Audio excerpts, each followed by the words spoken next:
أعوذ بالله السميع العليم من الشيطان الرجيم. بسم الله الرحمن الرحيم.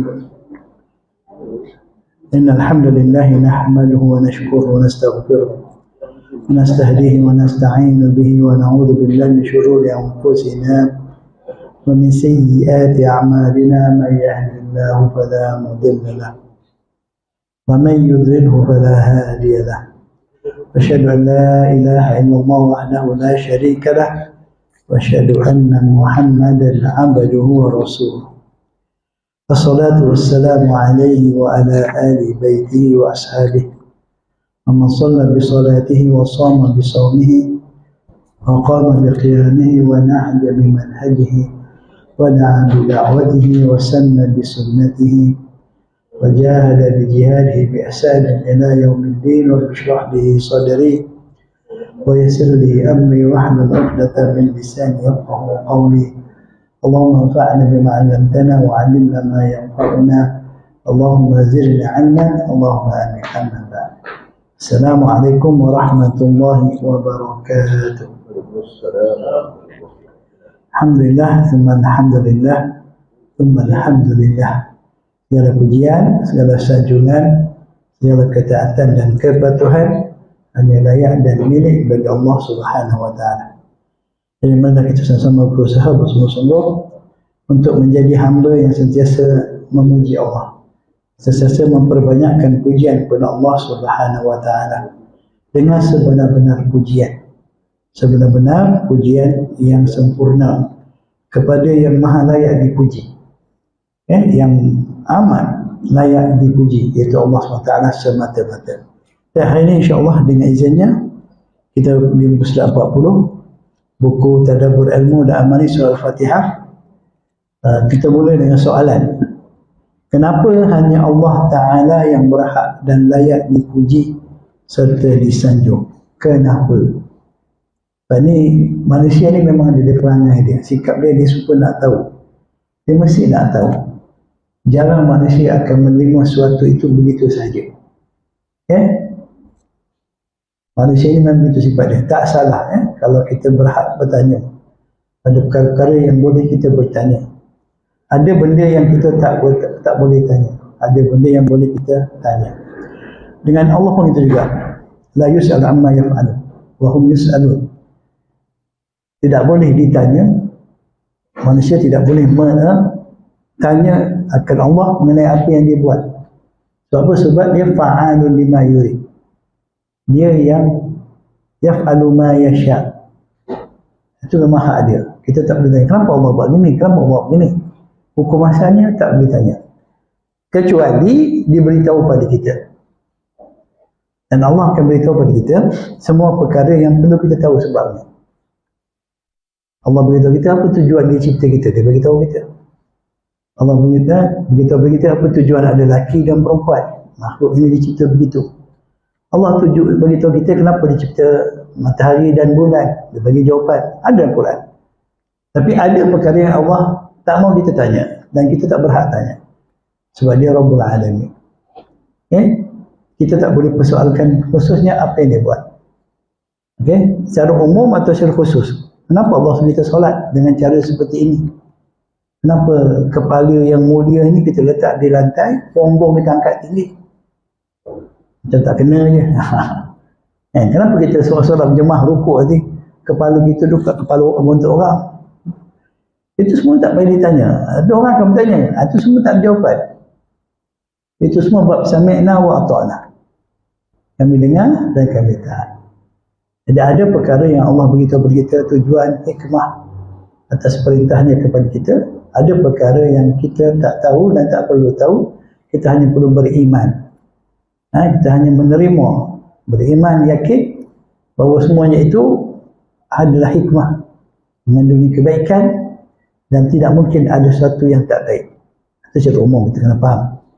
Jadi sekarang ini kita masuk terus pada tajuk ini. Kenapa hanya Allah Ta'ala yang berhak dan layak dipuji serta disanjung? Kenapa? Pertama, ada 4 sebab saya sebut. Kita tengok mana kita sempat hari ini. Yang pertama, kerana Allah Ta'ala adalah Rabb. Kita tahu, kita baca Alhamdulillahi Rabbil Alamin. Soalannya sudah ada jawapan dalam surah Al-Fatihah tu. Kalau kita tadabbur, Allah sebut alhamdulillah, segala bentuk pujian. Alhamdulillah hanya bagi Allah. Kenapa dia? Sebab dia annahu rabbul alamin. Sebab dia adalah rabbul alamin. Kerana dia adalah rabbul alamin. Dia adalah pencipta yang mencipta segala makhluk. Dia adalah pemilik yang memiliki segala ciptaannya. Makhluk yang dicipta semua itu milik dia.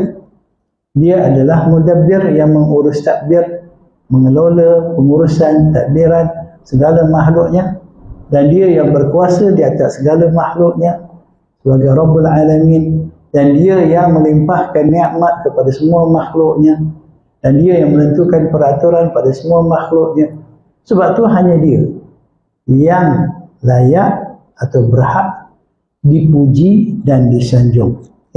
Terlalu banyaklah ayat-ayat yang perlu kita tadabbur. Dan Allah sentiasa datangkan dalam ayat Al-Quran ini. Ayat-ayat bukti bahawa dia sahaja Maha Esa wahdahu yang berhak dipuji. Tidak ada selain daripada dia yang berhak atau layak dipuji seperti dia. Dan inilah akidah kita. Apabila kita mengaku Allah sebagai Rabb, antara tuntutan utama kepada Rabb kita ialah kita sentiasa puji dia, dan puji dia semata-mata, tidak kita samakan pujian kita kepada dia dengan makhluk yang lain, sebab Allah tidak sama dengan makhluknya. Allah yang maha sempurna. Jadi kerana Allah Ta'ala ada Rabb, pencipta, pemilik yang maha mengetahui dan maha berkuasa terhadap segala yang berada di alam semesta ini. Boleh nak kena tanam akidah ni, bukan sekadar kita tahu je. Apapun yang kita rasa nak dipuja, nak disanjung, kita kata ini bukan, tak layak, sebab dia bukan Rabbul Alamin, hanya Allah Rabbul Alamin. Baik, kita tengok beberapa ayat. Banyak tapi saya letakkan beberapa ayat. Kita tengok pada ayat yang pertama, surah Al-An'am. Alhamdulillahilladzi khalaqas samawati wal ard wa ja'ala adh-dhulumati wan nur thumma alladhina kafaru bi rabbihim ya'dilun. Segala pujian lillah, hanya bagi Allah. Dan makna istighraq, takhsis khusus bagi Allah.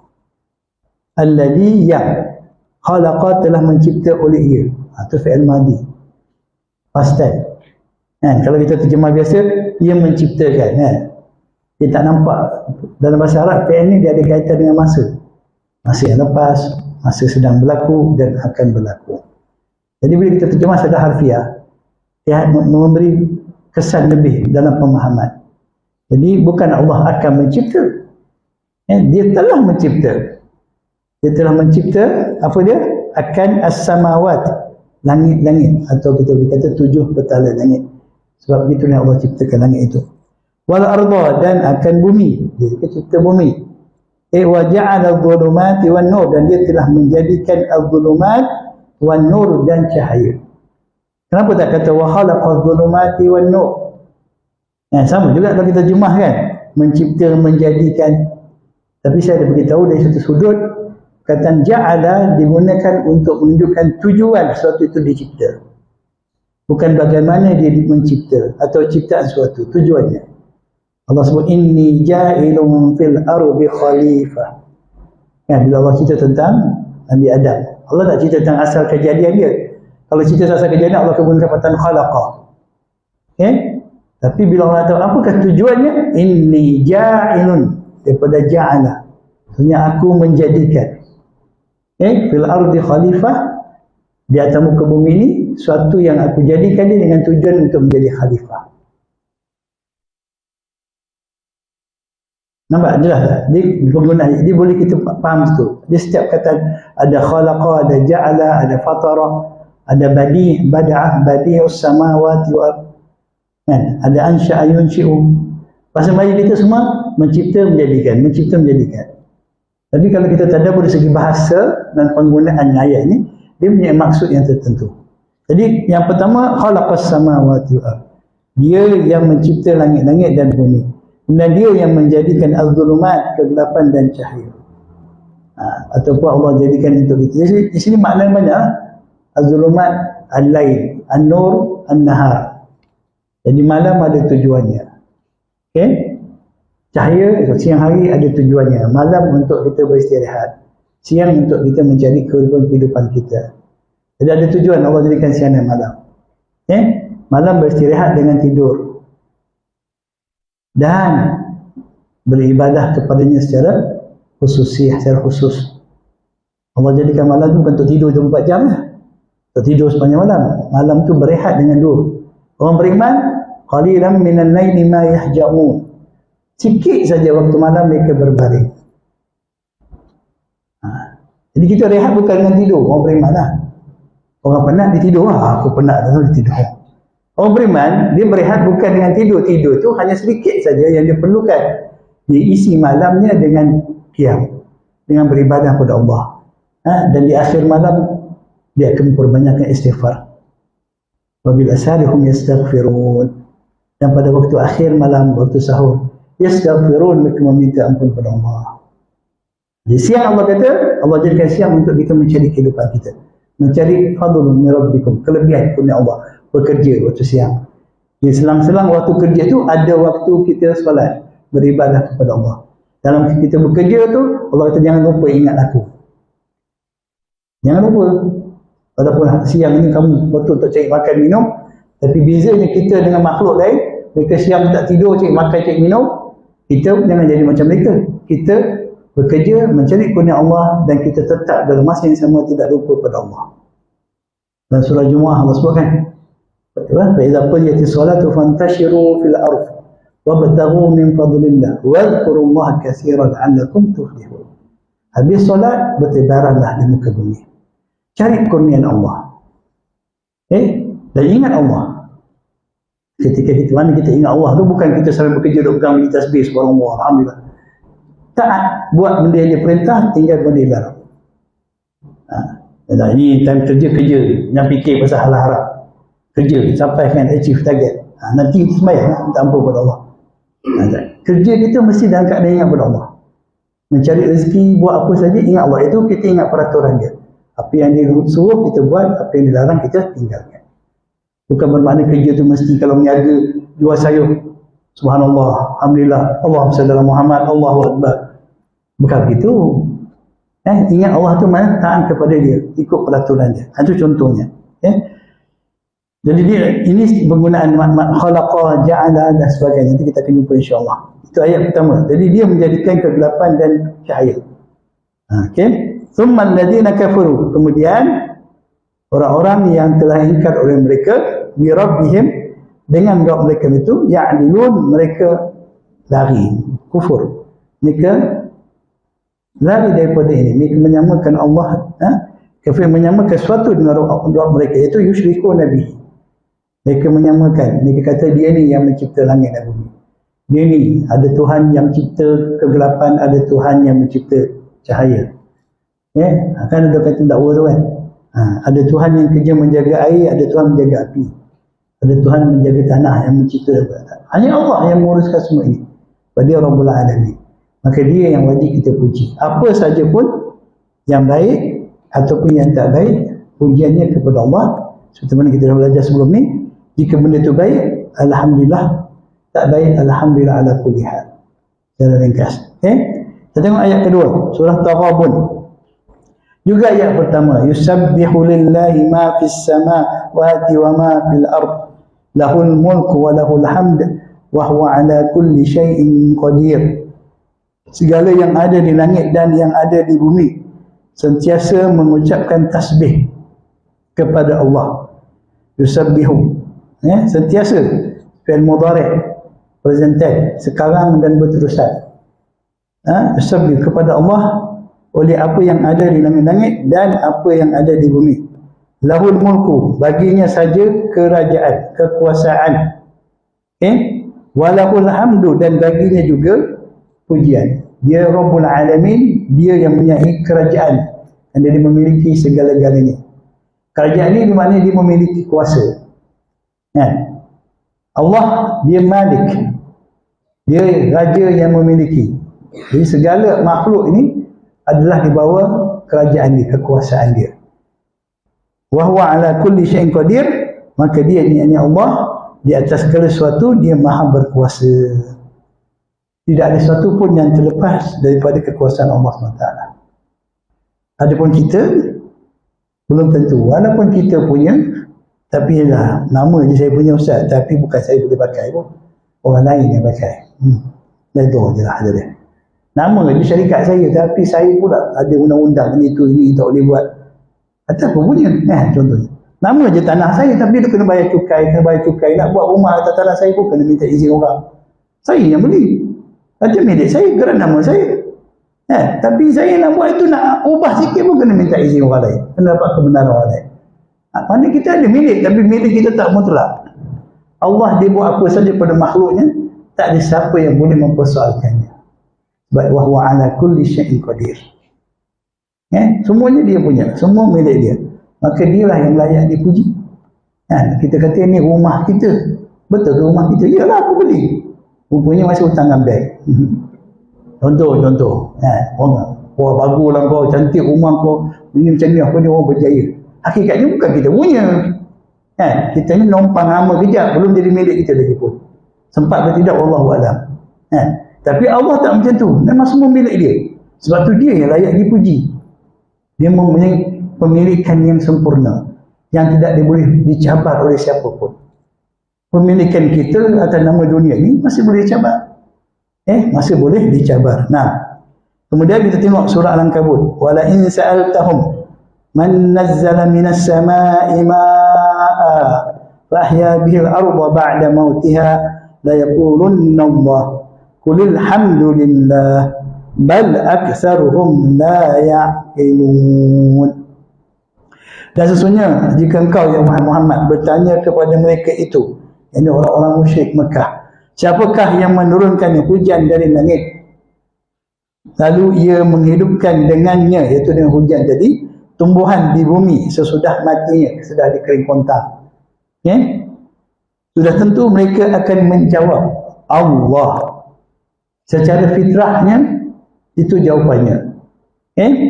Ucapkanlah alhamdulillah, segala puja hanya bagi Allah, bahkan kebanyakan mereka tidak memahami. Orang Quraisy Mekah, walaupun mereka menyembah berhala, mereka menyekutukan Allah, tapi dari segi bab hak rububiyah ni mereka yakin yang mencipta alam ni, yang hidup dan mematikan itu Allah. Terlalu banyak ayat mengenai ini. Tapi oleh kerana mereka menyekutukan Allah dalam urusan beribadah kepadanya, keyakinan mereka Allah sebagai Rabb itu tidak bermanfaat kepada mereka. Bahkan kita orang Islam hari ini macam tu juga di korang. Kalau tanya, ni siapa jadikan bumi, langit? Allah. Tu, semua setuju. Seakan orang Islam tak akan kata lah yang jadikan langit ni sipulan, benda tu tak. Dia semua kita tahu Allah yang mencipta kita, Allah menciptakan. Tapi dalam bab beribadah kepada Allah, kita banyak yang rosak kat situ. Ada yang tak mau beribadah kepada Allah. Walaupun mengaku Allah sebagai Rabb, dia tak mau menunaikan perintah Allah. Dia tak mau solat, dia tak mau ikut peraturan Allah. Ada yang dia tak mau beribadah kepada Allah, dia ada Tuhan selain Allah. Jadi 2 kali 5 lah. Kalau kita mengaku Allah sebagai pencipta, tapi kita tak tunduk taat beribadah kepada dia, sama lah kita dengan golongan musyrikin Mekah. Tak ada lebihnya. Sekadar mengaku Allah sebagai pencipta langit dan bumi, pencipta kita, tetapi dalam kehidupan kita, kita punya Tuhan yang kita sembah, kita taat dan kita patuh selain daripada Allah Subhanahu Wa Taala. Kena beringat. Jangan dok berasa aku tahu lah Tuhan aku Allah, tapi suka hati aku lah aku nak buat apa. Dia aku kata aku takkan aku penipu pun nak penipu. Cukup tak cukup aku Allah mencipta aku. Ramai orang salah sedar tak sedar dia mencabar uluhiyah Allah.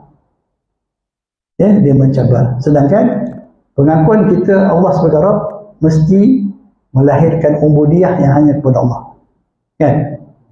Innallaha rabbi wa rabbukum fa'budu. Hadza siratun mustaqim. Sesungguhnya Allah itu adalah Rabb aku dan dia Rabb kamu. Maka dengan sebab itu pengakuan ini jika benar, fa'buduhu, maka beribadahlah hanya kepada dia. Hadza siratun mustaqim, indah saja jalan yang benar. Pengakuan Allah sebagai Rabb kalau tak membawa kita kepada ketaatan yang mutlak dalam beribadah kepada Dia, maka pengakuan itu adalah palsu. Tak berfaedah seperti mana pengakuan golongan musyrikin Mekah atau yang seumpama dengan mereka ketika itu. Jelas dia ada kaitan. Kalau kita kata Allah, kita ajak anak kita. Allah, anak kita ni siapa buat ni, siapa tu hujan? Allah. Jangan berhenti setakat tu. Jadi kita kena ajar dia. Sebab itulah kita kena bersyukur dengan Allah. Dia bagi kita hujan, dia jadikan kita matahari. Sebab itulah kita kena taat pada dia. Sebab semua tu milik dia. Jangan sekadar kita hanya sekadar berkata Allah yang jadikan matahari, bulan dan sebagainya. Itu tak cukup. Tak sempurna akidah yang kita tanam pada mereka. Contohnya ya. Kemudian tapi bal aksarum la yaqilun. Kebanyakan manusia mereka tidak menggunakan akal untuk memahami ini. Sebab apa? Pertama sekali sebab syaitan tak mau mereka mentauhidkan Allah. Syaitan tak mau. Sekali-kali fitrah kita tahu Allah yang berhak disembah, Allah, tetapi fitrah ini akan dirosakkan oleh syaitan. Macam mana syaitan rosakkan? Dengan nafsu. Nafsu sering tidak mahu mentaati penciptanya. Jadi dia akan tonggang nafsu kita, melanggar segala perintah Allah sehingga rosak ubudiyah kita kepada Allah. Walaupun ada pengakuan bahawa Allah lah pencipta langit dan bumi. Jadi kenapa kita puji dia? Sebab dialah yang menurunkan air dari langit dan menghidupkan bumi yang telah mati. Kita puji dia. Adakah kita boleh buat seperti apa yang Allah buat? Boleh kita buat? Boleh lah, sikit-sikit buat hujan tu, tiruan itu ni. Boleh. Itu pun kita masih perlukan daripada apa yang Allah sediakan untuk kita. Tanpa akal, ilmu yang Allah bagi, kita tak boleh buat pun. Kadang-kadang kita buat pun tak jadi juga. Tembak ke langit tu, harap hujan, tak turun-turun juga. Turun sikit je. Ada sampai orang kesilapan, tak cukup itu dan ini. Jadi kita tak boleh buat apa yang Allah buat. Allah boleh turunkan hujan di mana dan banyak mana mengikut apa yang dia kehendaki. Hujan itu satu rahmat Allah pada kita. Sebab tu kita kena puji dia. Kemudian surah Luqman ayat 25. Wa la in sa'altahum man khalaqas samawati wal arda la yaqulunna Allah qulil hamdulillah bal aktsaruhum la ya'lamun. Dan benar-benar sesungguhnya jika engkau bertanya akan mereka, sa'altahum man khalaqas samawati wal ard, siapakah yang telah mencipta oleh ia akan langit dan bumi, la yaqulunna Allah, pasti mereka mesti berkata, pasti mesti, ada dua taukid, ada lam dengan nun, nun musyaddadah ni, Allah. Alhamdulillah, maka kata Muhammad segala pujian bagi Allah. Sebab yang mencipta itu adalah Allah. Kalau selain daripada Allah, pasti ada banyak kerosakan, banyak masalah. Sebab tidak ada yang maha bijaksana dan maha berkuasa selain Allah. Macam kita lah, kita buat macam-macam. Buat kereta punya mahal pun terbakar di tengah jalan. Mana ada, bukan semestinya kereta murah je rosak. Cipta manusia, itu kereta paling mahal lah. Ada mahal. Harga dekat juta kot. Kereta mahal. Rosak tetap rosak. Kalau tak ada minyak, tak ada jalan juga. Jadi cipta manusia tak sempurna. Tapi Allah kata, pujilah pada aku sebab aku yang mencipta langit dan bumi. Jika selain daripada aku, kamu takkan hidup seperti mana apa yang kamu ada sekarang ni. Bal aksaruhum la ya'lamun, bahkan kebanyakan mereka tidak ada ilmu, tidak mengetahui. Maknanya mereka tak yakin. Ilmu tu yakin. Keyakinan, mereka tidak yakin. Baik. Kita tengok lagi. Alhamdulillahilladzi lahu ma fis samawati wa ma fil ard wa lahul hamdu fil akhirah wa huwal hakimul khabir. Segala pujian bagi Allah yang memiliki dan menguasai segala yang ada di langit dan yang ada di bumi, dan baginya lah segala puji di akhirat, dan dialah yang maha bijaksana lagi maha mengetahui. Saya lagi antara ayat yang cerita tentang Allah sebagai Rabb yang baginya itu miliknya setiap yang ada di langit dan di bumi. Dan baginya pujian bukan saja di bumi tapi juga di akhirat, sebab dia yang memiliki hari pembalasan. Wa huwal hakimul khabir, dan dia sajalah yang maha bijaksana lagi maha mengetahui, maha halus pengetahuannya. Detail. Kita tak tahu semua. Kita tak tahu semua. Tidak ada manusia yang perfect ilmu dia. Kalau dia punya zero defect, bukan itulah. Mesti ada. Macam mana kau pakar pun, ada yang kau tak tahu. Tapi Allah Ta'ala maha mengetahui, lagi maha bijaksana. Dan dia yang memiliki semuanya itu. Sebab itulah bagi dia pujian, bukan saja di dunia, bahkan pujian di akhirat nanti. Kemudian katanya lagi dalam surah An-Naml ayat 93, firman Allah Ta'ala, wa qulil hamdulillahi sayurikum ayatihi fata'rifunaha wa ma rabbuka bighafilin amma ta'malun. Dan katakanlah segala puji tertentu bagi Allah semata-mata. Bakal ia menunjukkan, memperlihatkan kepada kamu tanda-tanda kekuasaannya supaya kamu dapat mengetahuinya. Allah akan buktikan satu demi satu kekuasaannya kepada semua makhluk ciptaannya. Khususnya kita lah. Sebab kita yang paling banyak lupa. Paling mudah sombong, lupa diri. Allah akan tunjukkan.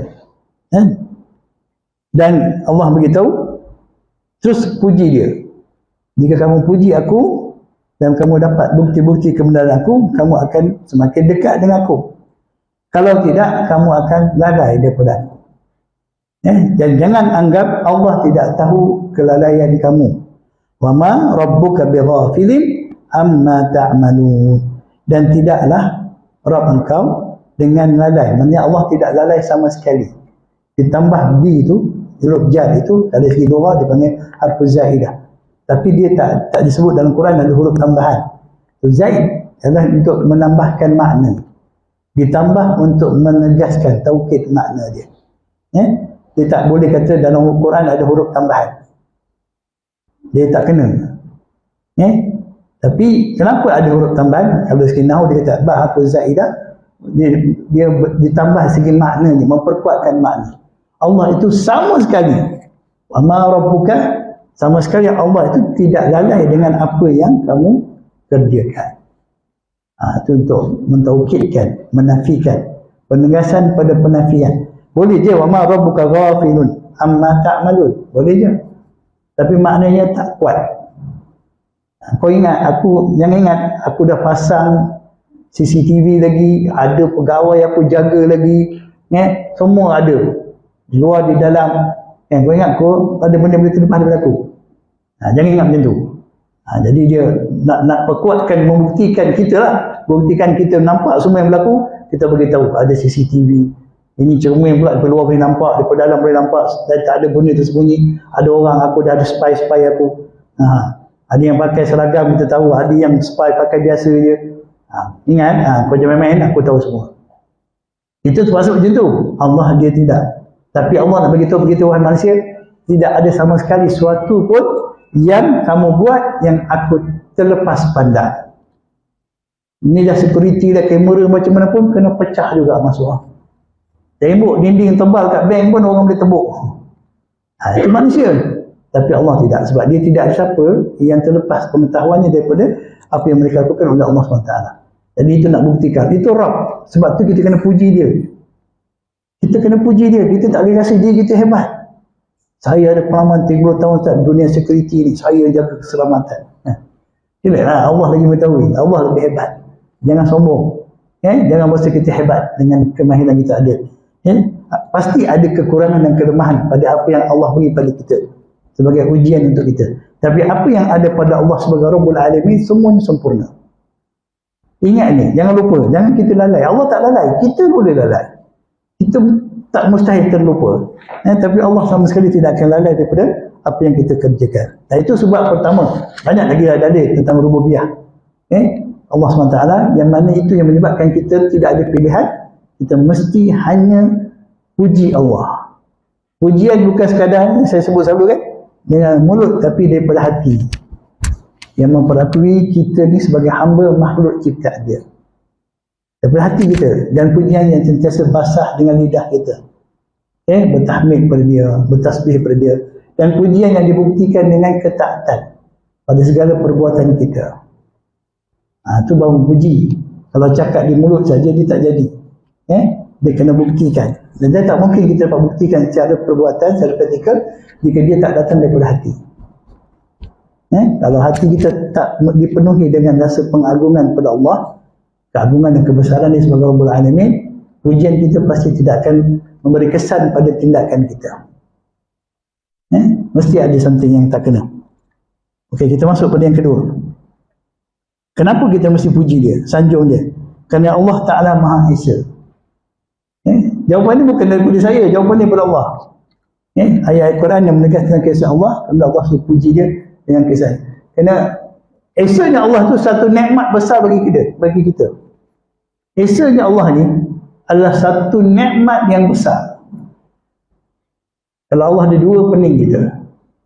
Allah ada tiga, mesti kita pening. Yang itu nak yang ini pada kita, yang ini nak macam ni pada kita, yang ini nak macam ni pada kita. Yang ni kata kita buat turunkan hujan je lah. Yang ni kata nak aku nak matahari. Yang ni kata aku nak mendung je. Pening kita. Kita jadi kejap terang, kejap gelap, kejap malam, kejap siang. Jadi ini kan nikmat sebab Allah tu Maha Esa. Dia yang menentukan segala-galanya dan dia Maha bijaksana mengurus semuanya ini. Satu nikmat. Cukup. Kalau kita ada naik kapal ada dua nahkoda. Dua ketua kapal. Dua-dua pula jenis tak sekepala. Kadang-kadang boleh sekepala, kadang-kadang naik main angin tak betul. Yang ni kata kita pergi. Yang itu kata jangan, kita berhenti dulu. Yang kita jadi penumpang ni jadi mangsa. Jadi satu nikmat. Keesaan Allah itu satu nikmat yang tak boleh kita ragui. Dan patut kita menghargainya. Sebab tu tauhid tu perkara penting dalam hidup kita. Kita kata makan, minum tu penting. Kita kata kebahagiaan itu penting. Ketenangan itu penting. Sebenarnya tak mungkin kita dapat benda itu semua tanpa tauhid kepada Allah. Bila ada tauhid, yang itu semua akan kita peroleh. Tapi tidak ada lebih daripada menikmati menjadi hamba yang mentauhidkan Allah SWT. Itu yang penting. Kita tengok beberapa ayat. Qul alhamdulillahilladzi lam yattakhiz waladan wa lam yakul lahu syarikun fil mulk wa lam yakul lahu waliyyun minadh-dhul wa kabbirhu takbira. Surah Isra ayat 111. Ayat akhir kan? Ayat surah Isra. Yang ni tak payah dibaca sebagai zikir pas solat. Tidak, walaupun makna dia betul bagus, ayat ni cerita tentang kisah Allah, tapi tidaklah menjadi sunnah atau teladan dari Rasulullah maupun sahabatnya membaca ayat ini selepas memberi salam daripada solat. Dia bukan azkar ba'da solat. Dia tak boleh. Allah Alam. Jadi maksudnya apa? Dia kata kalau Muhammad, alhamdulillah, segala pujian lillah, semata-mata bagi Allah. Kenapa? Alladzi lam yattakhiz. Di mana dia tidak mengambil anak. Ini isu yang panah ni kan. Tapi saya lebih suka isu-isu tu tanyalah pada empunya. Kita bersangka baik, mungkin ada salah faham dan sebagainya. Isu yang sedang berlaku sekarang ni lah. Yang nak kata Allah tidak mengambil anak. Yang takhiz ni bukan macam ambil anak angkat. Allah tak perlu. Maksud ayat kat sini, Allah tak berhajat, tak perlu ada anak. Keesaan Allah itu menafikan sama sekali kemungkinan bahawa Allah mengambil anak dengan sengaja, suka-suka atau sebagainya. Nampak tak? Kena faham. Sebab tu ada orang keliru. Dia macam tak boleh terima. Bila dikatakan, kalau Allah nak, Allah boleh jadikan anak. Jadi orang keliru, tak setuju. Ada ayat lain Allah kata, kalau Allah nak ambil anak, Allah boleh ambil anak daripada apa dia nak. Tapi tauhid kita sama sekali menafikan keperluan Allah mengambil anak secara suka atau tak suka. Allah tak perlu. Keesaan Allah itu sudah cukup untuk menafikan kemungkinan-kemungkinan seperti itu. Keperluan-keperluan seperti itu. Sebab Allah tu Maha Esa. Dan kesempurnaan Allah itu sudah cukup untuk menafikan apa saja perkara yang didakwa oleh manusia. Bahawa Allah ada anak atau sebagainya. Kita tak perlu nak buat andaian. Kalau Allah nak ambil anak, dia boleh je. Tak perlu buat andaian. Sebab dia menimbulkan kekeliruan. Sebab tu benda-benda macam ni jangan kita komen secara melulu. Jadi ada, kita bersangka baiklah. Pihak yang berkuasa dia tahulah apa yang dia nak buat. Kita bersangka baik, kita harap Allah bagi hidayah kepada kita semua. Baik. Ini dalil bahawa Allah tidak akan mengambil atau memerlukan anak, dan tidak ada bagi dia walam yakun lahu syarikun fil mulki, dia tak ada rakan kongsi pada kerajaannya, dalam urusan kerajaannya, kekuasaannya, mencipta, mengurus tadbir, menentukan peraturan. Dia tak ada penasihat, dia tak ada rakan kongsi, tak ada, dia tak perlu. Allah tak perlu. Okay? Dan tiada baginya penolong disebab kelemahannya. Allah tu tidak ada sifat kelemahan hingga berhajat pada penolong. Kita ni macam mana hebat pun ada kekurangan, kita perlu orang. Kita walaupun syarikat tu milik saya, saham mana pun saya, tapi saya perlukan seorang accountant untuk kira duit masuk, cek masuk. Saya sendiri tak boleh buat. Macam mana kaya pun saya perlukan seorang driver untuk bawa kereta saya. Itu menunjukkan kita lemah. Jangan kata, wow, aku driver je 3 orang. Kan? Accountant 10 orang, bodyguard 50 orang. Itu membuktikan kita lemah. Tapi selalu manusia rasa, wow, kita, wah, dahsyat kau ni. Driver je 5 orang. Semakin banyak driver, semakin menunjukkan kita lemah. Kita berhajat pada mereka. Sebenarnya macam tu lah. Tapi kita tak terpedaya. Wow, aku dahsyat. Tidak sebenarnya. Tengok Allah, dia Maha Esa. Dia tidak ada sebarang kelemahan sehingga dia memerlukan penolong. Tak ada. Itu bukti kekuasaan dia. Dan keesaan dia itu cukup hebat, menunjukkan kekuasaannya secara mutlak. 6. Munawakabiru takbirah, maka hendaklah kamu sentiasa membesarkannya dengan sebenar-benar kebesaran. Okay? Engkau membesarkan serta memuliakannya dengan bersungguh-sungguh. Dia yang maha besar. Allahu Akbar, satu lafaz yang mudah disebut, kadang-kadang melata pun kerana Allahu Akbar, terkejut Allahu Akbar. Tapi untuk menghayati maksud kebesaran Allah itu satu perkara yang bukan mudah. Kita mudah sebut Allahu Akbar, tapi untuk menghayati dalam diri kita bahawa tidak ada yang lebih besar daripada Allah, hanya Dia yang maha besar, maka Dia lah yang layak dipuji dengan sebab kebesarannya, keesaannya, keagungannya. Yang itu yang akan ditanya besok di akhirat. Sejauh mana kita telah meletakkan Allah sebagai yang maha besar dalam kehidupan kita. Adakah kita rasa kita yang besar? Masalah manusia, dia saya merasa dia yang besar. 6. Kemudian kita ambil satu ayat lagi. Wa wallahu la ilaha illahu lahul hamdu fil ula wal akhirah wa lahul hukmu wa ilaihi turja'un. Dalam surah Qasas ayat yang ayat 70, surah yang ke-28. Dan dia Allah, tiada ilah yang berhak disembah selainnya. Segala puji bagi Allah di dunia dan di akhirat. Kita kat dunia kadang-kadang orang puji kita bukan main sampai ke langit. Bila kita mati, malaikat keji hina kita. Di mata manusia kita hebat, tapi kita tak tahu macam mana keadaan kita di alam barzah tersebut. Di akhirat besok macam mana Allah dedahkan segala kesilapan, keaiban kita. Nauzubillah min dzalik. Semoga Allah melindungi kita, ampunkan kita.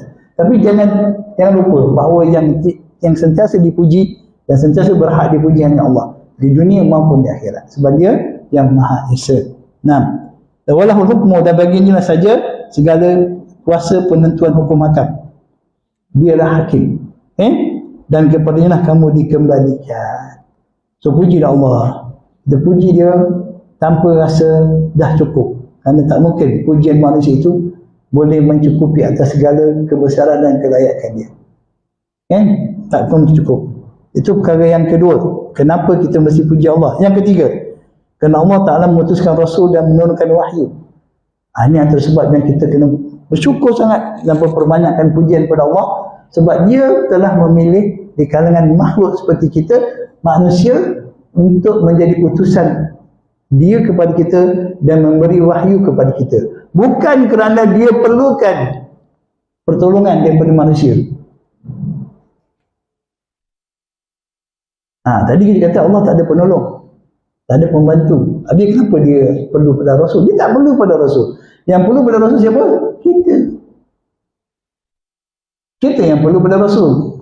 Jika Allah tidak memilih manusia di kalangan kita untuk menjadi Rasul kepada kita, yang pertama, contohnya dipilihnya malaikat jadi Rasul untuk menyampaikan perintah daripada kita. Manusia, kalau setakat tahu perintah saja, dia akan tanya macam mana? Nak solat macam mana? Nak makan macam mana? Nak minum macam mana? Nak berkahwin macam mana? Adakah malaikat boleh buat? Malaikat tak boleh buat. Dia tak makan, dia tak minum, dia tak kahwin, dia tak ada lelaki, tak ada perempuan. Jadi kita yang perlukan Rasul di kalangan manusia. Maka Allah yang maha bijaksana, maha penyayang, maha pengasih, dia lantik bagi kita manusia ini yang hidup di atas muka bumi ini seorang manusia untuk menjadi utusan. Dan dia yang mewahyukan pada Rasul ini. Dia tak biarkan Rasul itu mengajar kita ikut kepala dia, ikut cara dia. Tak, dia yang bagi wahyu. Jadi ini kenapa kita perlukan pada malaikat, pada Rasul? Kerana kita yang memerlukan, bukan Allah perlukan. Jika Allah tidak, Allah pasti jadikan. Semua orang beriman. Semua orang hanya beriman pada dia. Dia boleh buat tak? Maha suci Allah, dia boleh buat. Dia pasti boleh buat. Dia maha berkuasa. Tapi dia mencipta sesuatu dengan tujuan-tujuan yang dia maha mengetahui. Dan dia tidak pernah menzalimi orang dengan setiap penentuan hukum hakam tadi. Jadi Allah putuskan manusia. Dan Allah dah sediakan untuk mereka syurga atau neraka. Siapa yang beriman dengan utusan dia, beramal dengan disampaikan kepada dia, maka ke syurga tempatnya. Siapa yang sebaliknya, maka ke neraka lah tempatnya. Jadi ingat, bila kita kata Allah, kita kena puji dia sebab dia mengutuskan Rasul, bukan bermakna kerana dia perlukan Rasul. Ya? Dia tak perlukan pada Rasul. Dia menciptakan Rasul itu kerana keperluan kita, kerana nak membantu kita. Nah, contohnya ayat alhamdulillahillazi anzala ala 'abdihi alkitaba wa lam yaj'al lahu 'iwaja. Ayat pertama surah Al-Kahfi. Segala pujian hanya bagi Allah yang telah menurunkan kepada hamba-Nya iaitu Muhammad sallallahu alaihi wasallam al-kitaba, sebuah kitab iaitu Al-Quran. Dan dia tidak menjadikan sesuatu yang bengkok. Al-Quran itu sesuatu yang lurus, maknanya yang benar. Tidak ada sebarang yang tidak benar. Tidak ada sebarang yang boleh diragui. Tak boleh. Okay? Jadi kita bersyukurlah sebab kita ada kitab panduan. Okay? Bahkan kitab ini Allah pelihara, dijamin pelihara. Tidak ada siapa yang boleh merosakkannya seperti mana yang dilakukan pada kitab-kitab sebelum ini. Satu nikmat yang cukup besar. Jadi kita kena puji Allah yang telah mengutuskan Muhammad bin Abdullah sebagai Rasulullah SAW. Okay? Sebagai utusannya untuk kita dan telah memberikan kepada baginda kitab yang menjadi panduan, manual yang terbaik untuk kita. Inna hadzal Qur'ana yahdi lillati hiya aqwam. Sesungguhnya ini Al-Quran, ia sahaja yang akan menjadi manual panduan menunjukkan kita kepada sesuatu yang aqwam, aswab yang paling benar, ahsan yang paling baik, anfa yang paling bermanfaat. Apa lagi nak sebut? Yang positif, semuanya dia Al-Quran. Cuma soalannya kita ni, macam mana kita meletak Al-Quran tu? Kadang-kadang kita tengok buku orang putih tulis tu, wow, dahsyat buku ni, maklumat dia banyak tentang tanaman, ternakan. Dahsyat. Kita tak nampak dalam Quran ada cerita tentang tanaman, ternakan. Lagi hebat yang cerita tu yang menciptakan semua bentuk tanaman, semua ternakan binatang. Tapi kita tak nampak besarnya kitab tu. Kita habis masa mengkaji tulisan manusia tentang binatang, tentang itu dan ini. Dan kita rasa, wah, aku ni tahu banyak benda, aku banyak baca. Tak rugi aku ni pandai bahasa Inggeris. Dia tak rasa ruginya aku tak pandai bahasa Arab. Baca Quran pun tak faham. Bukan tuan-tuan orang lain. Ya? Ruginya aku. Aku baca ni. Allah dah cerita tentang binatang melata, binatang merayap, binatang ini, tumbuhan begini. Kita tak nampak. Tapi boleh baca buku bahasa Inggeris sekali pun. Wow, dahsyat dah dia ni. Tengok National Geographic tu. Hebat lah. Dahsyatnya. Kita letak sesuatu pada tempat yang lain. Sepatutnya kita letak perasaan wow kita tu, hebat itu kepada kalam Allah. Ya. Tapi kita macam tu lah. Sebab tu tak apa, kita boleh baiki perlahan. Kita ingat, sebab tu kita perlu belajar dan belajar. Ya. Kita kena ingat, lama ni kita dah rasa kita hebat sebab kita baca tu, kita baca ini, baca ini. Kali kita tukar. Tidak, Al-Quran. Al-Quran lebih hebat sebab dia kalam Allah. Dia adalah bukti keesaan Allah, bukti kebijaksanaan Allah. Dan kita mesti puji Al-Quran ini sebab dia kalam Allah. Okay? Itu ada apa hak kita pada Al-Quran. Pertama, beriman dengan dia. Kedua, membacanya. Ketiga, mempelajarinya supaya kita faham. Keempat, kita mengamalkannya. Kelima, kita menyebarkannya. Yang ini tanggungjawab kita pada Al-Quran. Okay? Bukan sekadar baca saja. Mesti beriman. Berapa ramai yang baca Quran tanpa iman. Dia bacakan itu majlis membaca Quran. Dia bacakan ini majlis kematian. Nah, dia baca sebab ini nak jadikan ruqyah. Ruqyah, ustaz dia ajar, baca ayat ni untuk sakit lutut, ini sakit ini, baca dia. Bukan kerana beriman. Ramai yang membaca Quran ini, tapi bukan kerana iman kepada Allah. Kerana dia nak suatu habuan duniawi untuk dia daripada ayat-ayat tersebut. Berapa ramai yang baca, walaupun dia kata ini dia yakin kalau Allah, tapi dia tak faham sebab dia tak mau belajar. Dia hanya belajar mengenal huruf, mengenal baris dan boleh membunyikannya hingga menjadi bacaan. Itu saja, cukuplah bagi dia. Berapa ramai yang boleh kerana tak faham, dia baca Al-Quran, dia tak beramal dengan Al-Quran. Dia yang baca lain, dia buat lain. Allah kata dalam Quran lain, tapi dalam realiti kehidupan dia, amalinya amat berbeza dengan apa yang dia baca. Dan kalau dah dia tak ada ilmu tentang Quran, apa yang dia nak sampaikan pada manusia? Apa yang dia nak ajar pada anak isteri dia sendiri? So ini 5 perkara ni penting. Secara ringkas kan, beriman, belajar supaya faham, amal apa yang difahami, beriman, baca, belajar, faham, kemudian beramal dan sebarkan. Ini tanggungjawab kita. Masih boleh buat lagi, selagi masih ada nyawa, kita masih boleh memenuhi tanggungjawab ini, insyaAllah. Kalau tak semua, sebahagian. Jangan tinggalkan semua kerana tak boleh buat sebahagian. Betul tak? Jangan tinggalkan semua. Buat apa yang kita boleh buat. Baik. Tadi, alhamdulillah anzala ala abdi kitab wa lam yaj'al lahu iwaja. Kemudian yang keempat, kenapa kita mesti puji dan sanjung Allah? Kerana Allah menggunakan nikmat dan memberi pertolongan kepada kita.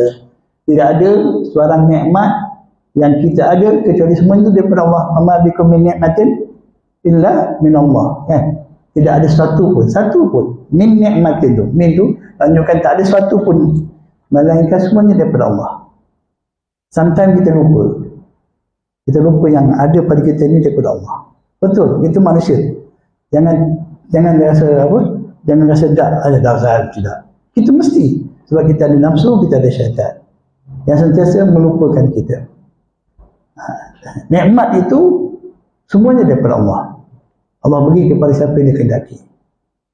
Dan ada tujuannya. Dia tak bagi nikmat, bagi kita enjoy dengan nikmat tersebut.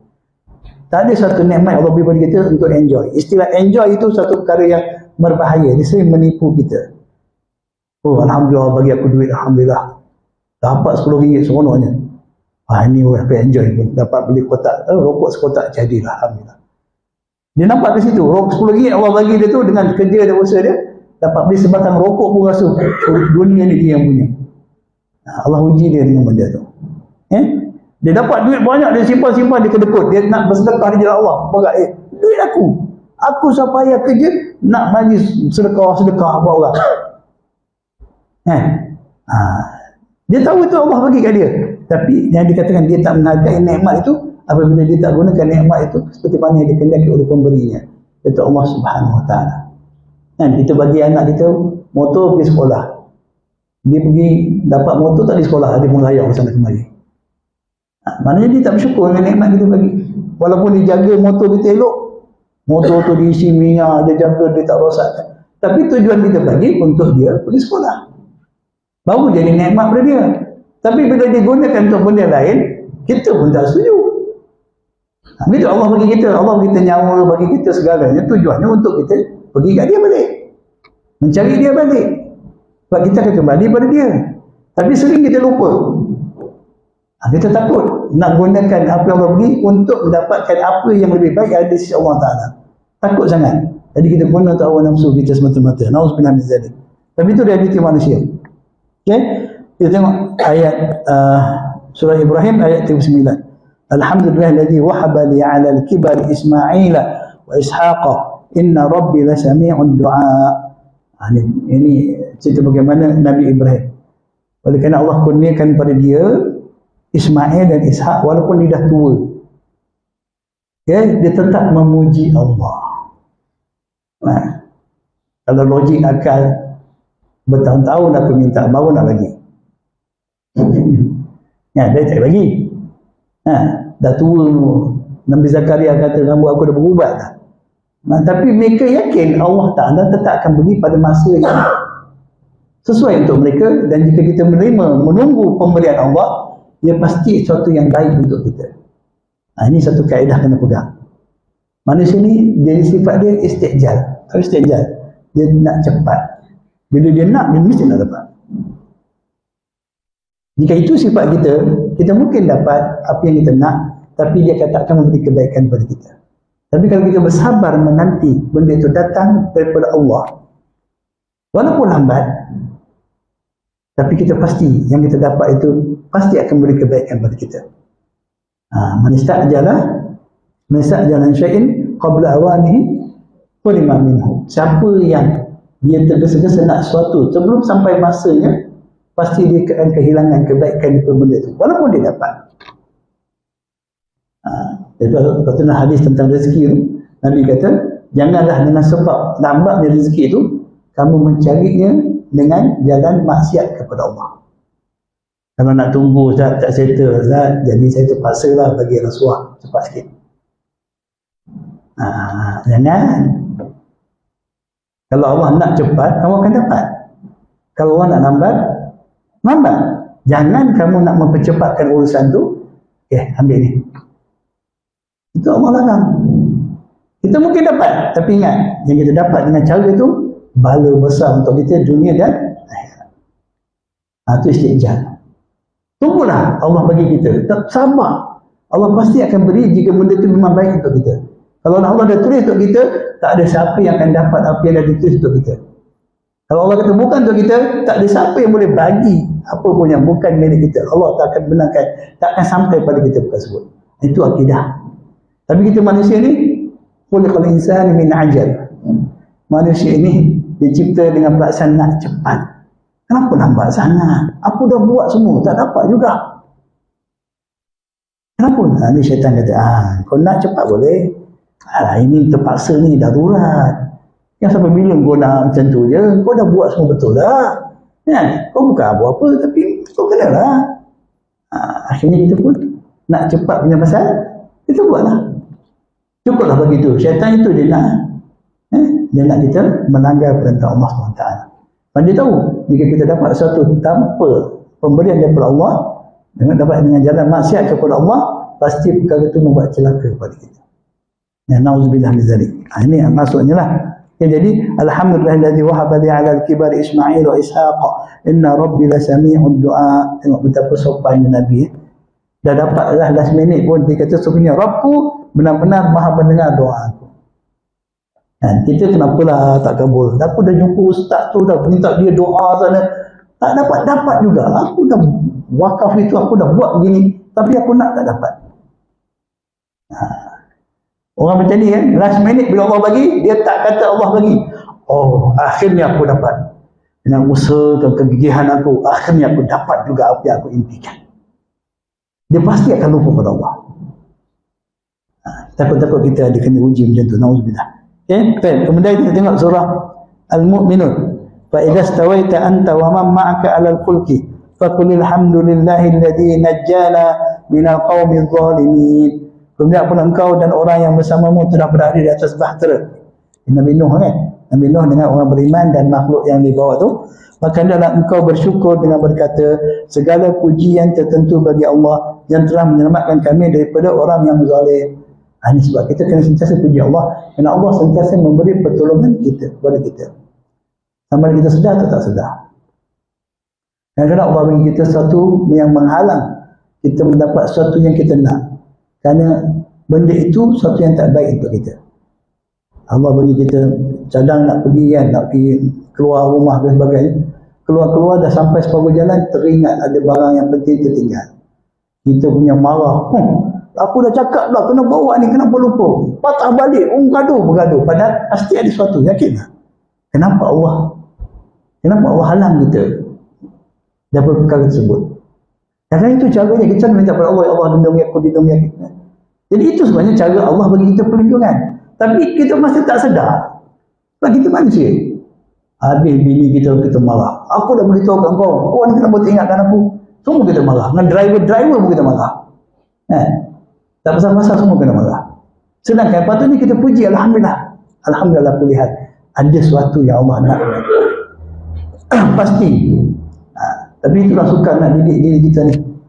Tapi sekurang-kurangnya kita tahulah bahawa tidak mungkin ada sesuatu berlaku yang Allah bentuk kepada kita, kecuali jika kita menerimanya, pasti dia sesuatu yang baik untuk kita. Jangan diiringi dengan perasaan marah, tak puas hati dan sebagainya. Jadi bila dah kapal apabila engkau dan orang-orang bersama engkau berada tabatera, maka hendaklah engkau bersyukur dengan berkata, padahal Nabi Nuh akan kehilangan anak dia. Nabi Nuh akan kehilangan anak dia tak mau naik kapal dengan dia. Allah tetap suruh dia bersyukur juga. Ramai ahli keluarga dia mati dalam banjir tersebut.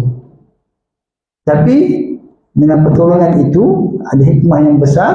Maka Nabi kata, Allah kata, maka faqulil hamdulillahillazi najjana minal qaumil zalimin. Katakanlah sesungguhnya pujian itu hanya bagi Allah yang telah menyelamatkan kami daripada kaum yang zalim. Kalau mereka dibiarkan hidup, pasti lebih susah. Jadi biarlah mereka mati, engkau dengan beberapa orang yang beriman bersama kau, aku selamatkan kau. Maka pujilah kepada Allah. Yang jadi ada hikmah di sebalik segalanya itu. Kemudian faqut adabirul qaumil ladzina zalamu walhamdulillahi rabbil alamin. Lalu kaum yang zalim itu dibinasakan sehingga terputus keturunannya, dan segala puji tertentu hanya bagi Allah Rabb segala alam. Jadi kita puji dia sebab Allah tolong kita banyak asbab, Allah jauhkan kita kepada orang zalim dan sebagainya. Wa qalu alhamdulillahilladzi adhaba 'anna al-hazan inna rabbana laghafurun syakur. Dan berkatalah mereka masa depan syurga dan masuk syurga, segala pujian bagi Allah yang menghapuskan duka cita dari kami. Hidup di dunia penuh dengan ujian dan cabaran sebagai orang beriman pada Allah. Kita sentiasa akan berhadapan dengan berbagai musibah. Tapi bila kita dah nampak nikmat Allah dalam syurga itu, maka kita akan puji dia. Wa qalu alhamdulillahilladzi dhahaba 'anna al-hazan. Mereka ahli syurga akan berkata, segala pujian hanya bagi Allah yang telah menghilangkan daripada kami segala perkara yang menduka citakan kami. Inna rabbana laghafurun syakur. Sesungguhnya Rabb kami benar-benar Maha Pengampun lagi Maha Mensyukuri. So jangan hilang kesabaran. Tidak ada titik terakhir untuk bersabar dan bersyukur kepada Allah. Jangan terlalu kecewa, kerana ada bahagian yang terbaik bagi orang yang bersabar. Mereka akan memuji Allah, sebagaimana mereka puji ketika dipuji dalam dunia ini, mereka puji Allah dalam syurga, melihat balasan yang tak dapat dibandingkan dengan ujian. Bila mereka nampak nikmat itu, segala duka cita, kebimbangan, masalah mereka hilang begitu saja. Tak ada masalah, tak pernah berlaku apa-apa pun. Dah nampak nikmat Allah. Jadi tunggulah saat itu. Tunggulah saat ini. Kalau kita sungguh-sungguh nak berusaha untuk saat ini. Segala yang kita diuji di dunia ini, semuanya hilang begitu saja bila nampak nikmat dalam syurga. Itu saja cara yang terbaik. Dan akhir sekali, wa qalu alhamdulillahilladzi sadaqana wa'dah wa awrathana al-ardha natabawwa'u minal jannati haitsu nasha' fa ni'ma ajrul 'amilin. Sekali lagi pujian ini ketika dalam syurga, mereka berkata, ahli syurga, segala pujian bagi Allah yang telah menepati janjinya kepada kami. Allah memang tak pernah mungkin janji, dan itu satu keyakinan bagi orang beriman. Tapi bila apa yang keyakinan mereka itu terbukti berlaku di depan mata mereka, pasti pujian itu datang lebih lagi daripada diri mereka, dan mewariskan bumi syurga ini untuk kami. Ardul sini ialah tempat di syurga. Bukan Allah bagi dunia ni kita sementara je. Yang itu Allah jadi warisan bagi kita, jadi milik kita tetap. Apa yang kita dapatkan di syurga tu adalah milik tetap kita. Tak perlu, kita tak mungkin tinggalkan dia. Bahkan yang hebatnya syurga ni, apa yang Allah beri kat syurga ni, dia makin baik. Hari ni baik, besok lebih baik, lusa lagi baik, sampai dia tak pernah puas. Kat dunia ni Allah beri kita rumah, lama-lamanya dah 10 tahun bocor sana, bocor sini. Pemberian di dunia ni dah tak kekal. Kita akan tinggalkan dia, dan dia tak akan semakin baik. Kalau semakin baik, kena tambah duit lagi lah. Upah sana, tambah lagi, repair lagi. Dalam syurga, nikmat Allah bagi itu, dia semakin baik. Dia tidak ada nikmat yang semalam sama dengan hari ini. Tak ada. Itu syurga. Begitu juga neraka. Azaban sa'udah. Azab yang sentiasa naik. Dia tidak mungkin azab hari ini, besok kurang. La yukhaffafu anhumul azab. Takkan dikurangkan. Jadi janganlah, tak apalah, aku masuk neraka dulu, lepas tu masuk syurga. Siapa Islam? Jangan minta jauh Allah ma'ajirna minannar. Sebab tidak ada yang ringan dalam syurga, dalam neraka. Tak ada. Tolong, kita tak mampu. Minta sangat Allah selamatkan kita, mak ayah kita, keluarga kita, adik-adik kita, kawan-kawan kita di neraka. Minta Allah pasti akan dengar, insya-Allah. Ya? Jadi yang mewariskan bagi kita bumi syurga ini untuk kami menetap di dalam syurga ini di mana saja kami kehendaki, maka pemberian yang demikian itulah sebaik-baik balasan bagi orang-orang yang beramal di muka bumi ini dengan amalan yang betul lah kan. Amilin sini yang mengajarkan amalan soleh lah, bukan bid'ah. Nauzubillah min zalik. So, itu 4 perkara kenapa kita mesti memuji Allah Subhanahu Wa Taala. Sekatu saja untuk hari ini. InsyaAllah kita akan sambung tentang memuji dan syukur kepada Allah. Apa maksud memuji? Alhamdulillah dan asyukur. Adakah ia sama atau berbeza? Wallahu a'lam bishawab. Sekadar ini saja perkongsian untuk hari ini. Semoga apa yang dapat dikongsikan itu bermanfaat untuk kita semua. Dan yang baik, yang benar itu daripada Allah SWT yang maha mengetahui dari Imam Bijaksana. Yang salah, yang silap atas kekurangan dan kesilapan saya sendiri, saya minta maaf atas perkara tersebut. Wabillahi taufiq hidayah. Assalamualaikum warahmatullahi wabarakatuh. Subhanallah bihamdika asyhadu an la ilaha illa anta astaghfiruka wa atubu ilaik.